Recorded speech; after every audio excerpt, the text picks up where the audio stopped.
मदरसा board में तैतानिया, फौकानिया, पंजुम, Munshi, Muallem, मौलवी, ये जो डिग्रियां हैं हम उसको नहीं पढ़ा पाएंगे। हमने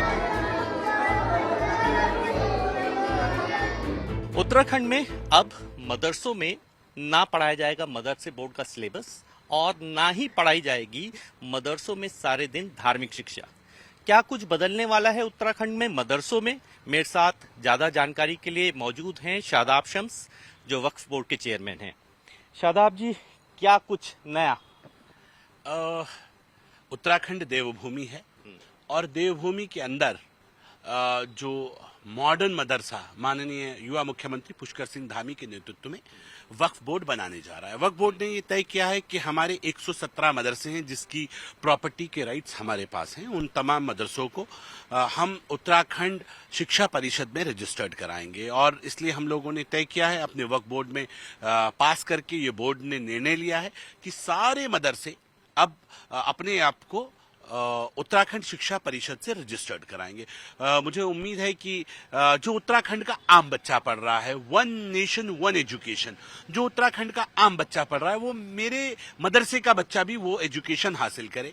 और ये लगातार सवाल उठते हैं कि मदरसा बोर्ड का जो सिलेबस है क्या आप उसको भी पढ़ाएंगे? तो हमने कहा कि हम मदरसा बोर्ड का दो सिलेबस नहीं पढ़ा सकते, कि हम मदरसा बोर्ड का सिलेबस भी पढ़ाएं और उत्तराखंड बोर्ड भी पढ़ाएं, तो ये मुमकिन नहीं है आज के दौर में। मदरसा बोर्ड में तैतानिया, फौकानिया, पंजुम, मुंशी, मुअल्लिम, मौलवी, ये जो डिग्रियां हैं हम उसको नहीं पढ़ा पाएंगे। हमने कहा कि हम सामान्य जो उत्तराखंड में Hindi, English, math, science, physics, chemistry, bio जो एनसीईआरटी का सिलेबस है उसको पढ़ाएंगे। सुबह 8 बजे से 12 बजे तक सामान्य स्कूल की तरह ये मॉडर्न मदरसे चलेंगे और दोपहर के बाद इसमें धार्मिक शिक्षा दी जाएगी, यानी कि तब बच्चे कुरान को तर्जुमे के साथ पढ़ पाएंगे और एलईडी स्क्रीन पर पढ़ पाएंगे। वो जो आपका टैब है, एक तरह से आप ये कह सकते हैं, बड़ा वाला जो स्क्रीन के ऊपर स्मार्ट बोर्ड लगेगा, उस स्मार्ट बोर्ड पर पढ़ पाएंगे। और उसमें जब मेरा बच्चा, मॉडर्न मदरसे का बच्चा कुरान पढ़ेगा तो कुरान पढ़ेगा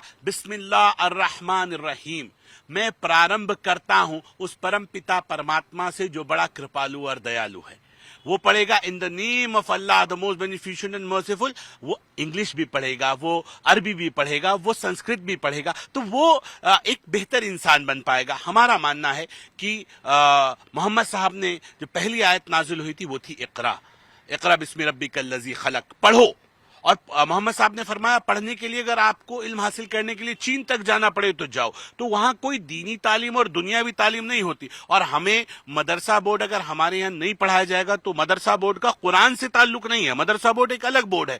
कुरान का जो ताल्लुक है कि हर बच्चे को कुरान पढ़े और उसे उलमा इकराम अपने हिसाब से चलाएं, तो मुझे लगता है कि उलमा इकराम हमारे काबिल हैं, वो बेहतर कुरान पढ़ा सकते हैं और तर्जुमे के साथ पढ़ाएंगे तो मेरा बच्चा कुरान को समझेगा भी और समझकर एक बेहतर जिंदगी वो गुजार पाएगा। अब उसकी डिग्रियों की वैलिडिटी होगी, उसकी डिग्रियों की वैल्यू होगी। और मुझे लगता है कि उत्तराखंड क्योंकि देवभूमि है, इसका देवत्व भी बचा रहे और मॉडर्न मदरसों में मुस्लिम बच्चों को बेहतर एजुकेशन भी मिल सके। जो प्रधानमंत्री मोदी जी ने सपना देखा था, मुसलमान बच्चों के एक हाथ में कुरान और दूसरे हाथ में लैपटॉप हो, उस सपने को धामी सरकार देवभूमि उत्तराखंड से साकार करने जा रही है।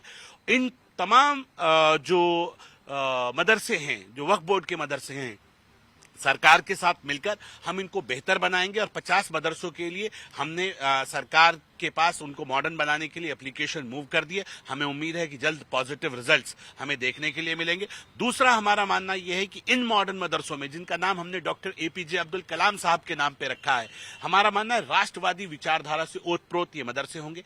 जिन मदरसों के अंदर जो पूर्व सैनिक हैं, क्योंकि हम सैन्य धाम भी हैं, उन पूर्व सैनिकों को फिजिकल ट्रेनर के रूप में रखा जाएगा जो बच्चों को राष्ट्रवाद सिखाएंगे। और हुब्बुल वतनी निफ्सुल ईमान, वतन से मोहब्बत ईमान का एक बड़ा हिस्सा है। इस सोच और इस विचार के साथ ये मॉडर्न मदरसे डेवलप किए जाएंगे। मुझे उम्मीद है कि जब मेरा बच्चा इन मदरसों में पढ़कर निकलेगा तो वो हाफिज कुरान के साथ साथ डॉक्टर, इंजीनियर, फिलोसोफर, साइंटिस्ट बनेगा और डॉक्टर एपीजे अब्दुल कलाम के रास्ते पे चलेगा और कहेगा तन समर्पित, मन समर्पित और ये जीवन समर्पित। तो हमारा मानना यह है कि कि बाकी लोग अपने हिस्से का काम करें। हम बहुत सामान्य लाइन से अपने हिस्से का काम करना चाहते हैं और मुझे उम्मीद है कि आने वाला वक्त इन मदरसों को जो देवभूमि उत्तराखंड से ये लाइन निकलेगी, युवा मुख्यमंत्री को हमेशा याद रखेगा और इन मदरसों को शिक्षा क्रांति के रूप में जो देश के यशस्वी प्रधानमंत्री ने एक मॉड्यूल दिया था, उस मॉड्यूल को एग्जीक्यूट करने वक्त बोर्ड जा रहा है माननीय पुष्कर सिंह धामी जी के नेतृत्व में। मुझे लगता है आने वाला वक्त बहुत बेहतर होगा। अच्छा, मॉडर्न मदरसों की बात कर रहे हैं, दीनी पढ़ाई कहीं ना कहीं बाधित जरूर होगी, ऐसा लोगों का मानना है। लोग विरोध के स्वर भी उठा रहे हैं, तो उसको कैसे अब मेंटेन करेंगे? मैं कह रहा हूं कि हमने तो ये माना है कि जिस कुरान को हिफ्ज बच्चा 2 से 3 साल में कर लेता है, हम बहुत जल्दबाजी में नहीं है, हम कह रहे हैं उसे 10th 12th तक करे, वो आराम से 12 से 13 साल लगेंगे। और हिफ्ज करने के बाद जैसे ही उसकी 10th और 12th होती है, उसके साथ साथ वो हाफिज कुरान बन के हमारे यहाँ से निकले, उसके बाद उस बच्चे को डिसाइड करने दीजिए वो आगे मौलवी बनना चाहता है, वो मुफ्ती बनना चाहता है, वो कारी बनना चाहता है, वो मुहद्दिसीन बनना चाहता है, जो बनना चाहे। लेकिन 12th तक तो कम से कम उसे राइट टू एजुकेशन मिलनी चाहिए। 12th तक तो उसे इतना अधिकार दो उन बेटियों को कि उनको बराबर प्रॉपर शिक्षा मिले। अगर गरीब का बच्चा है तो क्या गरीब के बच्चे को ही हाफिज कुरान बनना है, उसे ही वहीं तक सीमित रखेंगे? क्या अमीर के बच्चे को यह अधिकार नहीं होगा कि उसका बच्चा भी हाफिज कुरान बने? हम ये कहते हैं कि इस मॉडर्न मदरसे में जो बच्चे सिर्फ खाने के लिए कि भाई हमें वहां खाना भी मिल जाएगा फ्री में और हम वहां पढ़ाई भी हो जाएगी हमारी, इस सोच के साथ आते हैं। अगर आप उनके बच्चों को बेहतर एजुकेशन दें कि आपको हाफिज कुरान के साथ साथ हम ये उत्तराखंड का सिलेबस भी पढ़ाएंगे, उसकी डिग्री की वैल्यू होगी, तो पूरी दुनिया में कहीं भी अपने लिए नौकरी ढूंढ सकेगा। और मैं ये कह रहा हूं कि लगातार सिर्फ मदरसों की लाइनों पे हम आगे बढ़ते रहें कि मदरसे चलते रहें। हम तो ये कह रहे हैं हम कहीं 8-10 मदरसे हैं तो उनको बना के एक जगह क्लस्टर बनाएंगे। जरूरत नहीं है इतने ज्यादा मदरसों की, जहां जितनी आवश्यकता है। उलमा इकराम से मेरी बात हुई है, जो उलमा हक हैं उनसे मेरी बात हुई है और हमने ये कहा है कि हम देवभूमि उत्तराखंड में इसकी संख्या को तय करेंगे। आखिर कितने मदरसे होने चाहिए? अब ये जरूरत से ज्यादा मदरसे भी तो कहीं ना कहीं ये एक ही कमरों में मदरसे खोल रखे हैं, ये भी अपने आप में मदरसा शिक्षा पे सवाल है कि आप एक ही कमरों में लगातार अगर इस तरह से मदरसे खोलते रहे तो कितने मदरसे खोलेंगे? एक कुछ उसकी हद तो तय करनी पड़ेगी। तो कई सारी दिक्कतें, मुझे लगता है कि आज हम सब लोग मिलकर कुछ बेहतर करना चाहते हैं। मैं खुद मुसलमान हूं और अल्हम्दुलिल्लाह मैं ये कहता हूं मैं मजबूत मुसलमान हूं। ना मुसलमानों के खिलाफ कोई साजिश है, ना मुसलमानों के खिलाफ कोई षड्यंत्र। हम तो ये चाहते हैं मेरे मॉडर्न मदरसे में मेरे बच्चे, जो इस देश के बच्चे हैं, जो इस प्रदेश के बच्चे हैं, उनको बेहतर एजुकेशन मिले और वो बेहतर एजुकेशन के साथ साथ वो अपने मजहब को भी जाने, जैसे गुरुकुल में होता है, वो अपनी धार्मिक शिक्षा भी लें और जो उत्तराखंड स्टेट का बोर्ड है उसको भी पढ़े। तो उसी प्रकार मेरे यहाँ के भी मदरसे होंगे तो शायद हम समाज को और प्रदेश और देश को नई दिशा दे पाएंगे। मुझे लगता है कि ये बच्चों के लिए ये एक शिक्षा क्रांति के रूप में मुस्लिम समाज में जाना जाएगा, ऐसा मेरा मानना है। अच्छा, आपको नहीं लगता कि उत्तराखंड में अभी समकक्षता नहीं, उत्तर प्रदेश में समकक्षता है? विरोध में यह भी कहा जा रहा है कि समकक्षता क्यों नहीं लाते, मदरसों को खत्म करने की एक रणनीति है। नहीं, वो तो अब समकक्षता नहीं आई है, ये तो मदरसा बोर्ड बताएगा, सरकार बताएगी।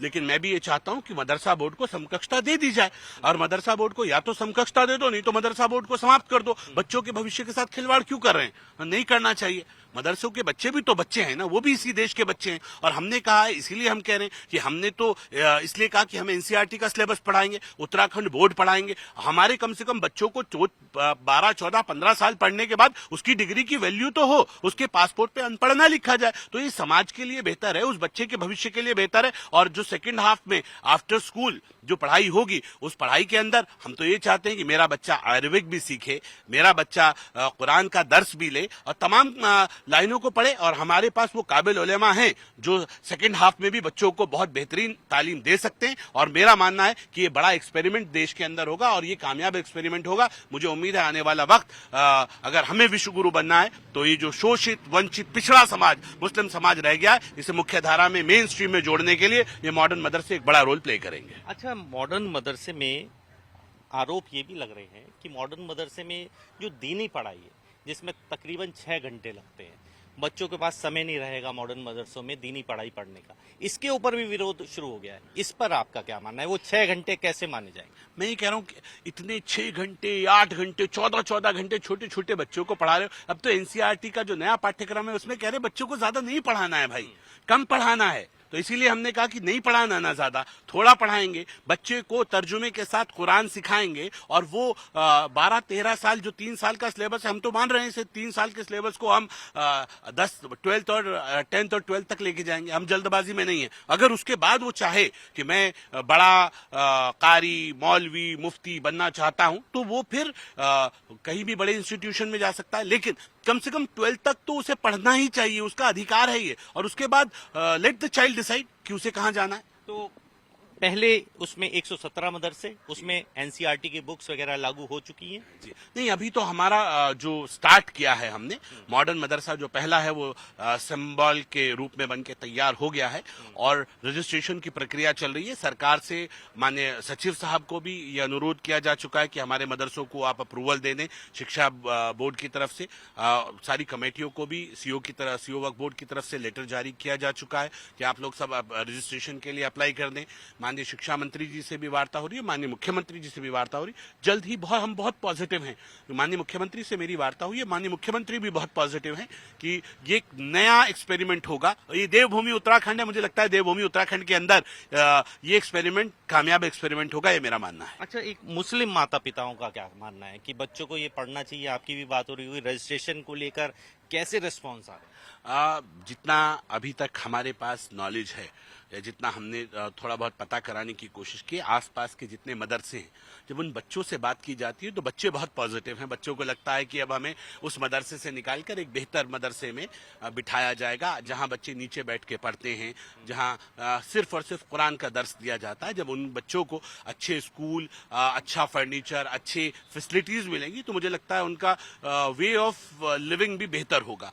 और हमें उम्मीद है कि वो जो क्लस्टर हम बनाने की बात कर रहे हैं कि सिर्फ 10, 15, 20 बच्चे, 50 बच्चे कहीं हैं, तो हम नहीं करेंगे। हम कह रहे हैं सबको इकट्ठा करके एक साथ 150, 200, 300 जितने बच्चे होंगे, इससे मदरसों की संख्या कम हो पाएगी, बच्चों को बेहतर एजुकेशन मिल पाएगी और उनकी बच्चों की भी बेहतर मॉनिटरिंग हो पाएगी। इसलिए हमने कहा तमाम क्लासरूम्स में, क्लासरूम के बाहर सीसीटीवी कैमरा लगाए जाएंगे, उनकी प्रॉपर मॉनिटरिंग वक्फ बोर्ड के माध्यम से भी की जाएगी और शिक्षा परिषद भी उसकी मॉनिटरिंग उस लिंक से कर सकेगा। तो बेहतर कैसे कर सकते हैं? आज की जनरेशन में जब लोग बहुत आगे निकल रहे हैं, एआई का दौर आ गया है, मेरे बच्चे पीछे रह जाएं, मुमकिन नहीं है। मुस्लिम बच्चों को कैसे मुख्य धारा में जोड़ा जाए, उसकी एक ईमानदार कोशिश वक्फ बोर्ड के माध्यम से की जा रही है। ये थे शादाब शम्स, जिनका सीधे रूप से कहना है एआई के जमाने में मुस्लिम बच्चों को भी उतना ही हक है जितना हिंदू बच्चों के लिए है, और उनके लिए जो लैपटॉप की जो सपना संजोया गया था अब वो सच साबित होता जा रहा है। जैसा कि मॉडर्न मदरसे के रूप में एक मदरसा बनकर भी तैयार है। आने वाले समय में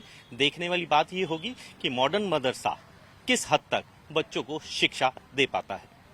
कैमरामैन क्रिस्टोफर लॉरेंस के साथ अभिषेक सिन्हा, टाइम्स ऑफ भारत, देहरादून।